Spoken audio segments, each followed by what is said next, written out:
বন্ধুরা, প্রতিদিন ব্রেকফাস্ট কিংবা টিফিনে এক ধরনের খাবার খেয়ে যদি বোর লাগে তাহলে এই ধরনের খাবার বানিয়ে নিলে দারুণ স্বাদ ফেরে। কিন্তু আমি এটা বানালাম মাপের একটা কাপ নিয়েছিলাম, তার মাপে 2 কাপ ময়দা, 1 কাপ চাল গুঁড়ো নিয়ে তার মধ্যে দিলাম গাজর, আলু আর টমেটো বেটে, সাথে পেঁয়াজ কুচো, ধনে পাতা কুচো আর একটা ডিম।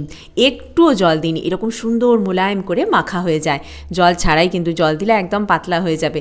তারপরে এরকম হাতে চেপে চেপে বাটার দিয়েও ভাজা যেতে পারে। এছাড়াও পাতলা করে একদম বেলে সাদা তেলে নিয়ে জাস্ট এরকম করে বেলে নিলে তারপরে আলতো করে তুলতে হয়, তুলে নিয়ে সর্ষের তেলে ভেজে নিলে দারুণ স্বাদ লাগে, বাইরে ক্রিস্পি আর ভেতর থেকে সফটি। আমার মেয়ের তো খুবই ভালো লাগে। দেখো কি সুন্দর আস্তে আস্তে করে তুলে নিচ্ছি।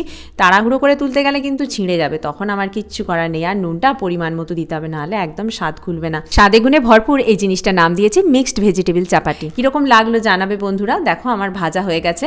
এটাকে এমনিও খাওয়া যেতে পারে অথবা সস দিয়েও। আমার মেয়ের জন্য সস দিয়ে রেডি করলাম, আমি এমনি খেলাম।